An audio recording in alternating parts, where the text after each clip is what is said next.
WWE Raw Feud Tracker, assessing and grading Reigns versus Reed, Becky versus Nikki, Rhea versus Perez, Knight versus Breaker, Hello guys. Welcome to my channel. I am Elena. Have a nice day. For the latest news update, please subscribe the channel and press the bell icon. International PLE. Emanating live from Birmingham, England, Roman Reigns opened the show. As Reigns dug deep into all that he's lost in recent years, he was interrupted by his former Wiseman, Paul Heyman, and Bronson Reed. With their match this Sunday on the horizon, Reed let Reigns know what's going to be in store for him. Their words would soon turn into blows as the two gave us a wild preview of what to expect in their upcoming match this weekend. As heated as this brawl became, it took a swarm of officials to try and separate both men. In addition to that, we had another fiery segment between Becky Lynch and Nikki Bella, Rhea Ripley taking on Roxanne Perez, and a main event between LA Knight and Braun Breaker with huge implications for the upcoming Fatal 4-Way at Clash in Paris. Ashot, as the crowd in Birmingham was for this show, the crowd in Paris this Sunday will have one tough act to follow. On the July 28th Raw, Bronson Reed, Braun Breaker brutally attacked Roman Reigns and his cousin Jey Uso. Following the attack, Reed stole the sneakers from the feet of Reigns and started wearing them around his neck. The following week, Reigns was once again attacked by Reed Breaker, World Heavyweight Champion Seth Rollins, and after hitting Reigns with multiple tsunamis, Reed stole the sneakers off the feet of Reigns once again. Last week, Reigns attacked Breaker Reed during Breaker's match with Jey, and the assist from Reigns led to Jey picking up the win. Several days later, it was announced that Reigns will face Reed at Clash. In Paris, Reigns received a huge ovation as he opened the show this week to cut a promo, and as he was about to turn his attention to Reed, he was interrupted by Paul Heyman. After Reed said Reigns would soon find out why he was the Samoan his family warned him about, Reigns challenged him to come to the ring. Reed said if he did, he would force Reigns to acknowledge him as his tribal thief. Reigns then told him he would meet him in the aisle as the two ran to each other and started brawling. Reed eventually got the better of Reigns, and as he went for a tsunami, Reigns hit him with a Superman punch while he was on the top rope. Reigns jumped off the steps onto Reed outside the ring as he attempted to leave, and the two continued to brawl as the segment ended.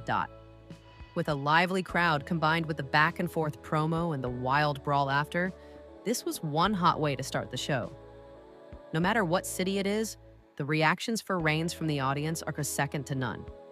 It's incredible to see how the crowd reacts to him now, compared to how they would react to him during his forced babyface run 10 years ago. Although he didn't change much about his character when he initially turned babyface again last year, he feels much more like one now with a connection with the audience. Whether part-time or full-time, he's still one of the biggest stars in the company. Despite how much bigger of a star Reigns is, Reed held his own against him here, from the brawl to even his work on the mic. No one expected much to come from Reed initially stealing the sneakers off the feet of Reigns a month ago, but it's since turned into one of the better storylines on the show that's added a new layer to Reed's character. While the Vision stable has clearly been put together to elevate Braun Breaker, Reed has shown with his work in this feud that he can also be in the main event mix. Although he's been in big matches before, like the ones against Seth Rollins last year and the War Games match at Survivor Series, Reed has never been in a match as big as the one he's going to be in on Sunday. Regardless of what the outcome is, being in a match against Reigns at a PLE in front of a hot international crowd will only elevate him higher. On the August 4th Raw, Women's Intercontinental Champion Becky Lynch had her promo in the ring interrupted by Nikki Bella. After Nikki challenged Becky to a match, Becky responded to her with a sucker punch.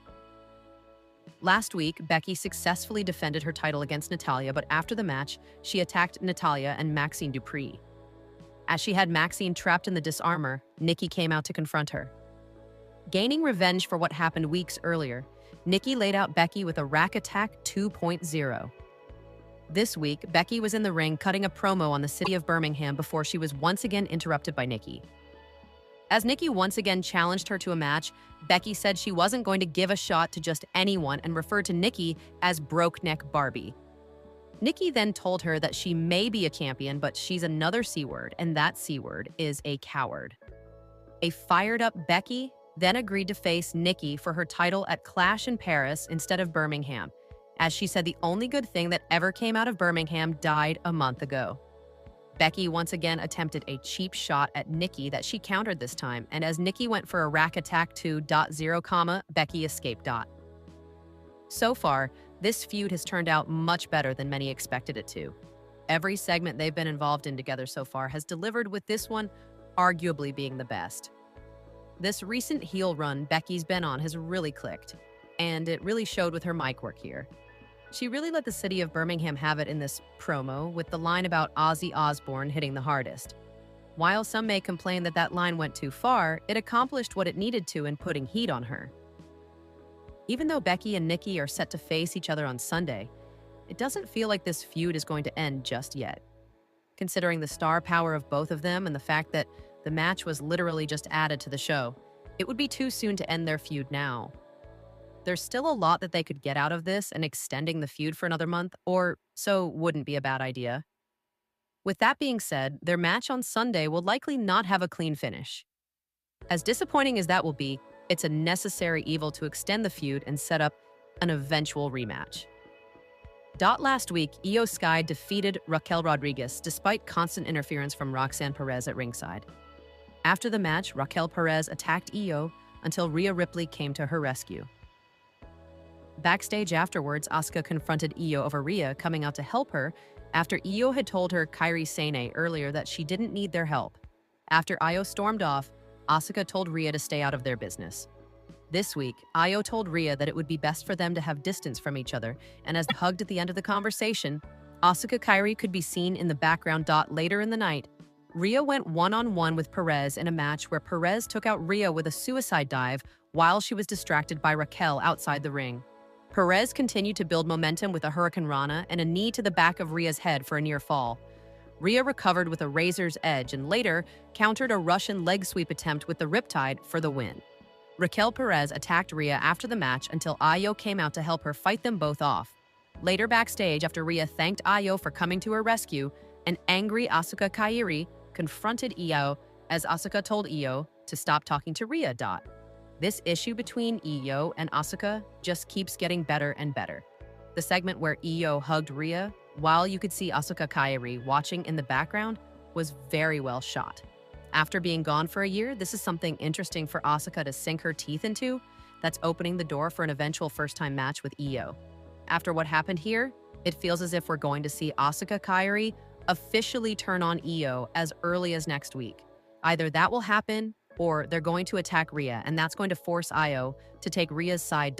What we've been seeing invoking Rhea, Io, coming to each other's rescue in recent weeks is setting the stage for some fun tag matches we can see in the coming weeks. Since Io defeated Raquel last week and Rhea defeated Perez this week, this is likely going to lead to Io Rhea facing Raquel Perez next week. After that match, and the eventual split between Io and the Kabuki Warriors, that'll set the stage for Io Rhea to team up and face them. This storyline is a prime example of how you can have the women involved in major feuds without there having to be any titles involved. Like any good storyline, this one has succeeded in creating anticipation for what will happen next. At SummerSlam, Dominic Mysterio retained his Intercontinental Championship over AJ Styles after hitting him with his boot while the referee was distracted, followed by a frog splash. At Triple Mania, Styles interfered in Dominic's match under a mask and cost him the Triple and Mega Championship. This week, during a match between JD McDonough and Dragon Lee, where Dominic interfered, Styles appeared and attacked Dominic. Later backstage, Dominic asked Finn Balor to take care of Styles on his behalf in a match later in the night, which he agreed to. Later in the night, Styles faced Finn in a back-and-forth match. After Styles missed a phenomenal forearm attempt, Finn hit him with a sling blade, followed by a dropkick against the turnbuckle. Finn went for the coup de grace, but Styles moved out of the way and the two exchanged holds until Styles reversed one into the Styles Clash to get the win. Later backstage, Adam Pearce informed Dominic that he's going to defend his title against Styles on Raw next week. As Pearce gave Dominic the news, Finn could be seen smiling in the background. Although thrown together and short, this was a good match for the time it lasted. While it would have been great to see Finn and Styles have a longer match, considering the hot crowd they were in front of, this match was clearly designed to give Styles a credible win to further his feud with Dominic. The main story coming out of this was the news that we're going to get the rematch between Styles and Dominic for the IC title next week. This feud between them has been one of the better storyline Styles has been involved in recently, and despite not being put on Clash in Paris, it's still going to happen in Paris with Raw being there next week.